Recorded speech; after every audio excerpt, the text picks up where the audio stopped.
everyone, I'm PJ and this is The Closet. So I'm going to jump right into today's video and we're going to be talking about how expensive it is to sew.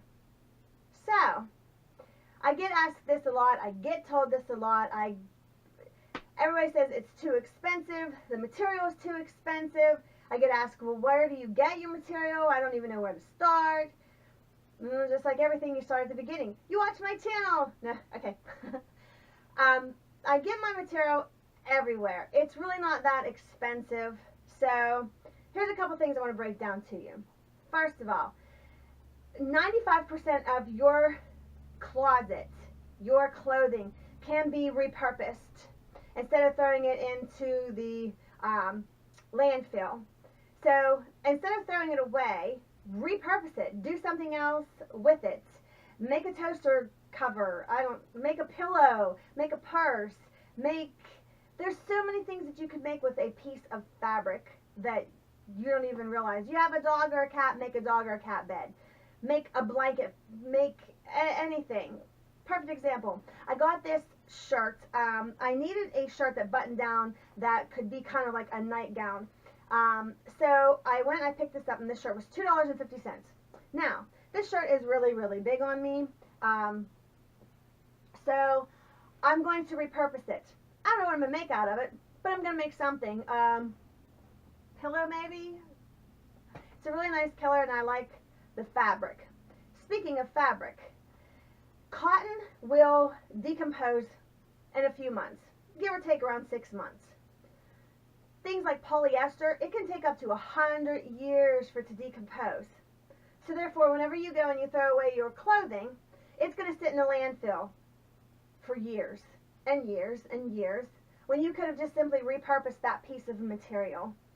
So whenever you go to throw a piece of material away, think about that. Also, if you don't like it, if it's out of style, out of date, out of your size, give it away. Give it to somebody that may need it. Give it to a charity. Give it to your next door neighbor. Somebody can use clothing somewhere. Or somebody may like it and say, hey, I'll repurpose that for something. So, ask around. Keep your earth clean by recycling. And you can always find something to do with it. So 95% of your closet you can repurpose. So keep that in mind. Okay, second of all, where I get my material is a lot of clearance aisles, a lot of course, the garage sales, the estate sales. I've told you guys this. I love estate sales. Love them. They're the best place to get your stuff. You want to know why? This is why. It's an estate sale, which means they want to sell their estate. They want to get rid of it. They want to get rid of it as fast as they can because they don't want to have to deal with it. You, however, want to buy it, and you want to buy it as fast as they can sell it. So they're going to sell it cheap, you're going to buy it cheap, so it's a win-win situation. So always check out your estate sales. Now, when you go into estate sale, you're going to find, I've bought whole boxes of material, literally a whole box of material for like $10. Yards and yards and yards of material. So I always look when I go to estate sales, yard sales, garage sales, blah, blah, blah, flea markets, you know the drill, for sheets and curtains and bedspreads and tablecloths. And listen, I have made stuff out of tablecloth mats, the placemats. I've made stuff out of placemats. I'm sure I'll be doing it on this channel, making something out of a placemat. So you can repurpose anything that will fit in my machine, and I like it, I'll sew it. As you guys have seen, we've made stuff out of curtains. We've made stuff out of bed sheets. We've made stuff out of, I got a whole ton of stuff, and I'm going to show you how to make out of things. Not just clothing. We're going to make a whole bunch of stuff out of a whole bunch of things. So always make sure that you look for other things other than material that you can make, because you can. Yeah, you can tell everybody that you're wearing a bed sheet. They're going to look at you like you're crazy, but I'm a little bit crazy, and I have no problem telling people that I'm wearing a bed sheet because it's cute and I like it and I made it. So I always look for stuff like that at sales. So that's one of the places that I get my material. Now, I do buy my material in the store. 99.9% of the time, I'm going to buy my stuff on sale. yellow tags, red tags, anything with a tag other than the tag that it's supposed to have on it, I buy it. So, unless I'm looking for a very specific piece of material for a very specific project, then I will pay a little bit more. Now, I have bought material that was $27 a yard. Yes, $27 a yard. I can't say anything about that. I did. I've also bought yards of material as cheap as 50 cents. So it all depends. I've had things given to me. So it all depends on what you want to make and how you want to make it. I mean, there's a lot of things that you can do. I try and make this channel really, really easy. That way you guys can follow along. I don't know sewing terminology. We have already discussed this way back in a couple videos. So I'm not going to tell you a bunch of terminology because I don't know it. So I just try and make things really easy on this channel. So some of the stuff that I make, you can sew by hand. So it's not really that hard. It's really inexpensive.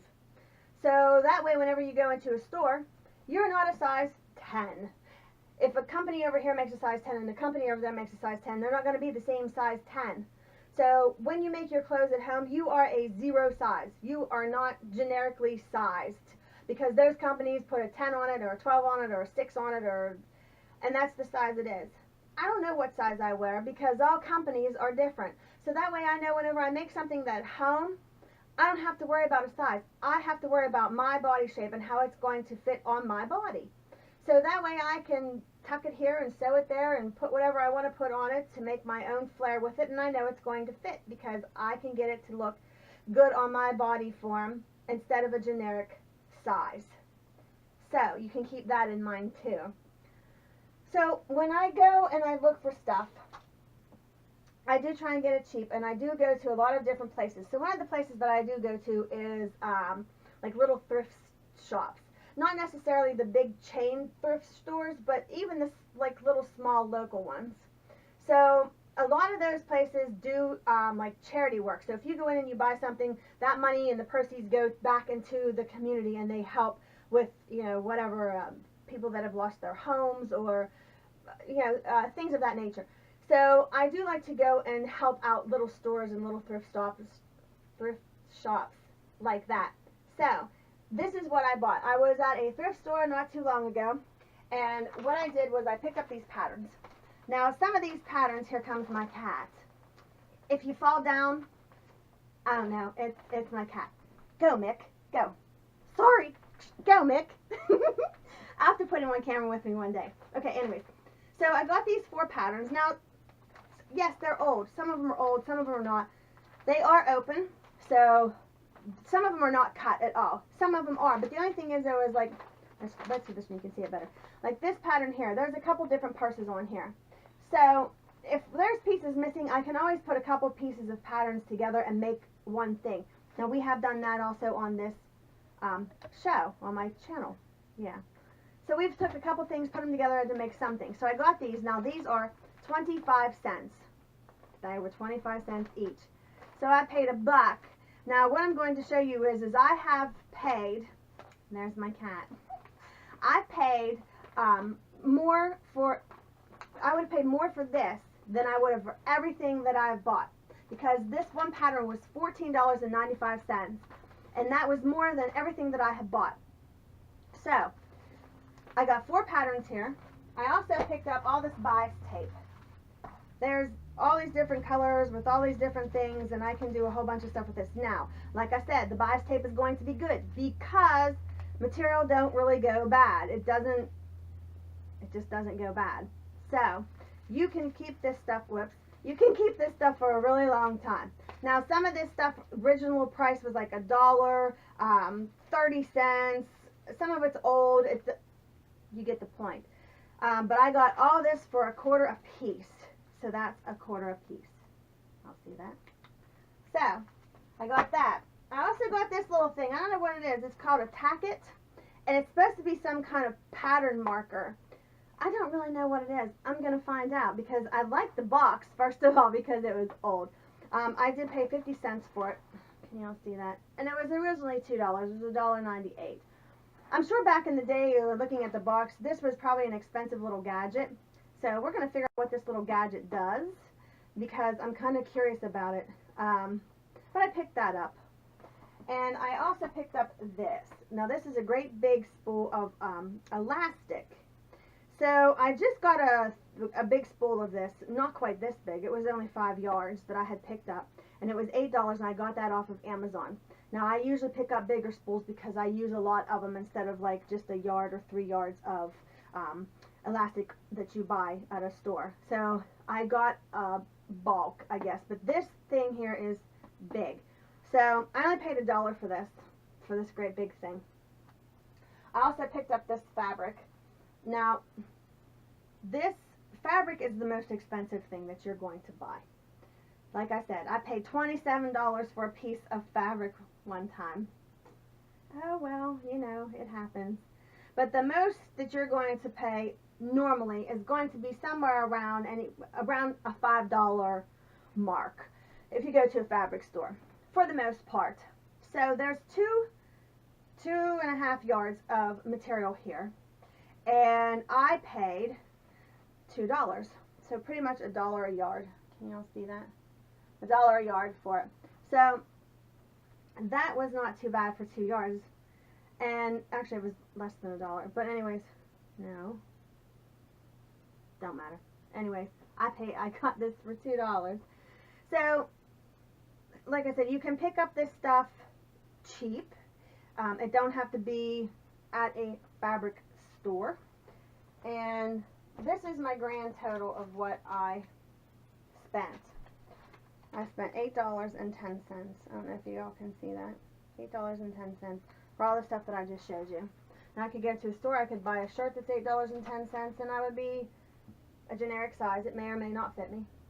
I don't know. I may have to come home and fix it all together. So I guess that kind of wraps up the video. So I want to remind you guys to subscribe down there. There's a little bell. You know what to do. Click it so you get all the notifications when I upload a new video so you can keep up with me. Also, I'm on other social media. I have Twitter and I have Instagram, and they're both PJ's Closet 101. So check them out and don't forget to follow me. Oh yeah, this. Like, listen.